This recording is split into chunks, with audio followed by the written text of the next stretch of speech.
Come on, man. He didn't want to tell us because he didn't want us to panic. Americans don't panic.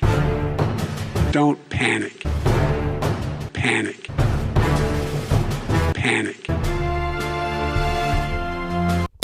Sure glad we didn't panic. What's up, everybody? Rivera here, the absolute best LGBTQ comedian in the world. Before we get started, I'm going to ask that you hit the like button, comment when I get on your nerves, and subscribe so you know the next time that I'll be getting on your nerves. Some of you are going to get upset because I think Joe Biden is absolutely evil. It's not a popular stance to take to a lot of America. He's just a nice old man and we should trust him, but I do not trust him. I do not like him. I do not want him to be my president, but if he does become the president, I will not be one of these whiny people that's always talking about how terrible he is. I do not want to be what the Trump haters are like now. That is the last thing I ever want to be in my life, is somebody that's constantly complaining about a person that I don't know. I don't like Joe Biden. I don't think he's good for the country. I really do like that even though some people are a little bit overzealous in their hate for Donald Trump, at least everybody keeps an eye on him. If Joe Biden is our president, a lot of these people see him as a blessing and they're not going to keep an eye on him. And that's evident by what's going on right now on social media. The way that people are actually okay with the fact that Twitter has disabled the link to the story about Hunter Biden, the fact that Joe Biden doesn't want people to talk to him or ask him about Hunter Biden. Do you think it was wrong for him to take that position, No.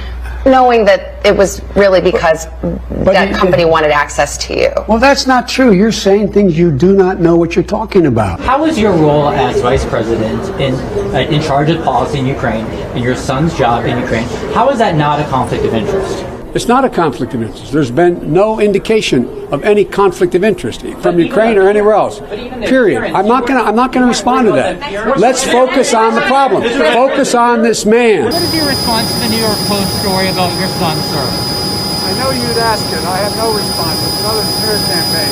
Right up your alley. I get it. If he was just your son and he had nothing to do with anything, that would be one thing. But there are claims of corruption with what went on in Ukraine. There are questions about his dealings in China. There are questions about Joe Biden getting actual money. There's just certain questions that I think should be answered, and I don't think that people should make it so that we can't ask those questions. And I don't think that social media should be stepping in and making it so that we can't ask these questions. I get it. Hunter Biden has a lot of problems, and Joe probably wishes Hunter had died and Beau had stayed alive. Not trying to be mean, but Beau would have been a lot better for the political career. Roll him out every once in a while instead of having to hide Hunter, which I get it. Of course you don't want to talk about your loser son. And I don't mean loser in the mean way, but honestly, if you're smoking...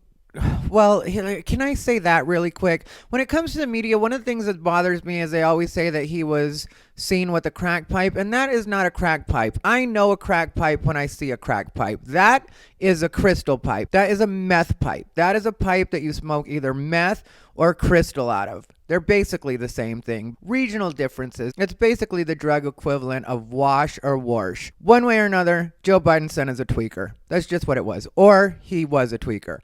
And there is a difference between a crack pipe and a meth pipe. Crack pipe, meth pipe. Crack pipe, meth pipe. There's a difference. Don't ask me how I know all this. Maybe back in the day, your friend Rivera used to get down. Maybe I know a little something about that. Maybe one time I did a couple lines of meth and then I smoked some crack and I felt like my heart was going to beat out of my chest and I had to get my father involved because I thought I was going to die, and he was like, just lay down on the couch and let this pass. And it did pass. Fortunately, I'm still here. I can't report to you guys that I died, but that's what happened. So I know a little bit about this. So I don't think they did their research when it came to that, but we're going to move on from that situation. I'm just tired of them reporting it the wrong way. If you're good reporters, you would have done your research and you would have known that that is a meth pipe and not a crack pipe. But besides that, the fact that we're not allowed to ask these questions, the fact that Joe Biden gets defensive when anybody asks him about these questions, it bothers me, because if you want to be the president of the United States, especially right now when you want to be the president of the United States, this is the time to answer those questions. This is the time to make everybody feel like, no, that wasn't a thing.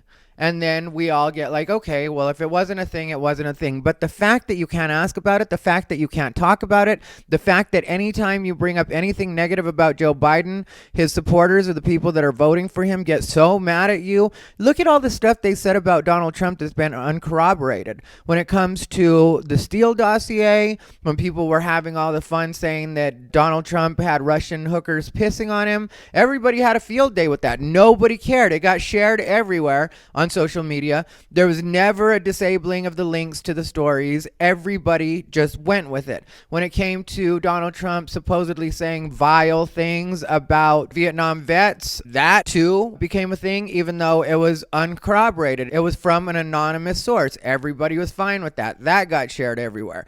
The thing with Donald Trump is, even if you don't like him, even if you don't like his answers, he still is open to answering questions. And to me, that's a much better place to be with the president than having somebody that thinks that they don't have to answer questions. He even wouldn't answer the question about packing the courts forever. He just kept getting mad at people for asking him and saying he wasn't going to talk about that. Well, you want to be president, but you don't want to answer questions? How does that even work?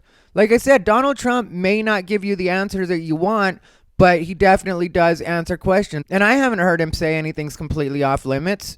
Certain things I guess he just doesn't talk about or doesn't address, but who would talk about Russian hookers pissing on them?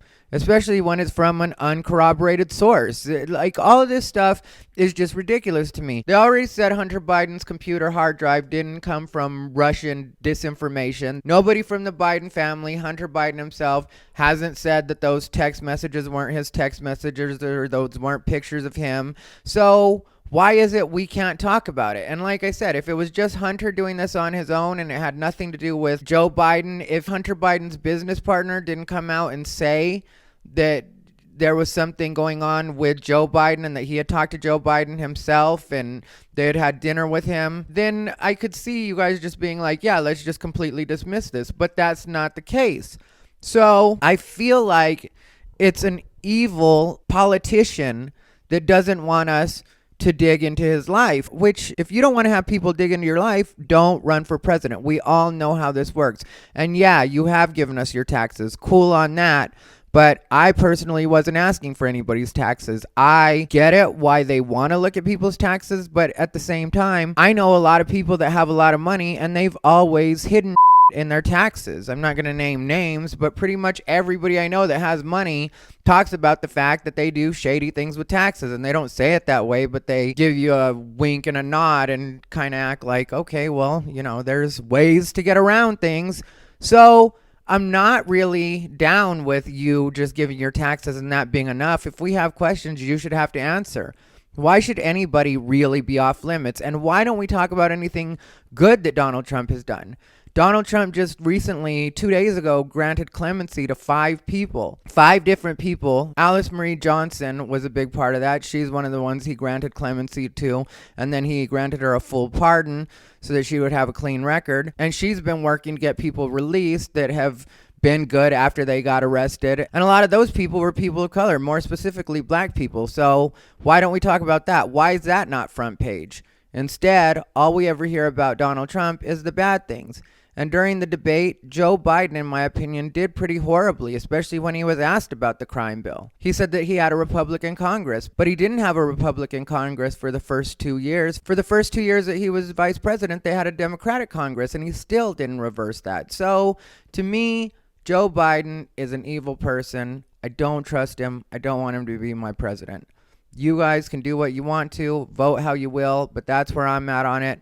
My vote has already been cast. It is what it is. Trump 2020. Get over it or get into it. Whatever you do, you do. Let me know what you guys think. This has been Ty Rivera, the absolute best LGBTQ comedian in the world.